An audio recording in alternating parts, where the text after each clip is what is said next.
What next? What next for them? Are the young people ready to make the right choices? Ili waweze kufanya na maamuzi ya busara. Nitakuwa nabonga na wasee, nitakuwa nabonga na mayouth, anaweza kujua je, life iko bora ni aje? Naweza bonga na kuja tu hivi.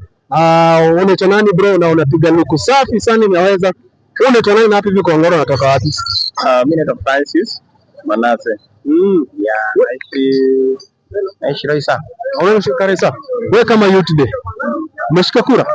Niko na kura. Uko sure uko na kura? Yep. Mbona umeshika kura na vijana wengi walishika kura? Nilishika kura kwa sababu nilikuwa nataka kuchagua kiongozi mwenye mimi nataka. So next year umejipangaje? Unataka leader aina gani? Mavijana mnataka leader aina gani? Hiyo ndio swali najiuliza. Unataka leader aina gani wewe? Leadership, nataka tu transparency. Ukipeana agenda zako lazima zitimie. Kwa mfano kama barabara, tukirudi pia upande wa vitu kama taxation. Tukisema inapunguzwa, sio ukiingia na uongozi unakuwa na tamaa ya kutaka zaidi, unapata. So nataka ile transparency. Yes. Yeah. Nini kinafanya maiti kama wewe wasishike kura? Tunapiga kura kwa sababu nini kinafanya maiti kama wewe wasishike kura? Maiti washike kura kwa sababu wengi wanaenda na peer pressure. Mwingine unasikia akilia kwamba uongozi ni mbaya, hali hajachagua kiongozi. So hajapiga kura, analia kiongozi ni mbaya. So labda tuseme mihadarati pia unachangia mayouth kutokushika kura.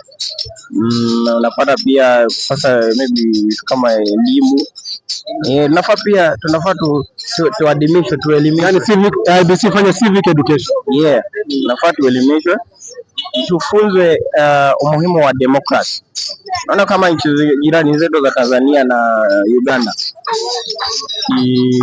sisemi kwamba hawatilii maanani democracy, lakini tukifunzwa vizuri kuhusu democracy tutasaidika vizuri, kwa sababu tukiangalia kama kiongozi wetu Raila alijenga democracy hapa Kenya, itakuwa na nguvu, ambapo sasa democracy hapa Kenya kidogo nasema iko kiwango kingine. Asante. Kuna majamaa hapa nyuma hivi, ya majamaa kuja usizifiche nyuma. Wewe unaitwa nani? Mimi naitwa Rockville. Nenda kusikia mic bro. Wewe unaitwa, simama tu hapa hivi, usikamatwe na usikanyagwe useme nini. Wewe unaitwa nani bro? Mimi naitwa Rockville. Rockville hapa hivi kwa Ngoro, unatoka wapi? Nakaa hapa Muslim. Wewe ni kijana mdogo, vikao uko tu young age. Wewe umeshika kura? Niko na kura kabisa. Nini kinakufanya ushike kura?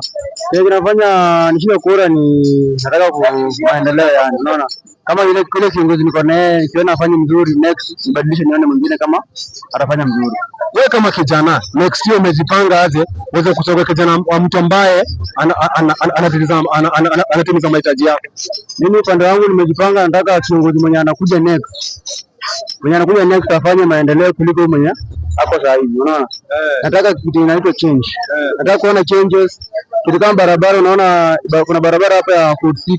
Hii barabara ya kwenda huko Mapoza Road huko chini. Hiyo barabara inasumbua vijana boda sana. Mlikuwa mimi mtu wa boda. Then unapata hiyo barabara kuna mabonde nini na nini. Lakini ile kiongozi yako kama hiyo haioni, unaona. Hadi nataka kiongozi atakuja next ajaribu kuangalia vitu kama hizo. Then kitu kama hizi slums. Nataka security, unaona. Provide security kwa kutosha. Then kuna vijana wale provide kazi. Pale mtu akitoka nyumba anaenda mahali anapata kazi kidogo. Ili hivi tu kuendelea kuchaichukue ile wizi ndogo ndogo, sababu hana kazi, itabidi tu hata then unajua au viongozi, kuna ile watu wanajulikana, unapata hao wenye wanajulikana ndio wako kwa kiongozi, au wengine wako mbali. Sasa nataka kila mtu aweze kufikia kiongozi na kumwambia mambo yake, then kiongozi afike kwa watu wananchi mtaa, ukifikia huko chini mtando wa kusema afike mtaa huko mashinani huko asikie maombi yetu. Wazi, hebu kati na tuanze.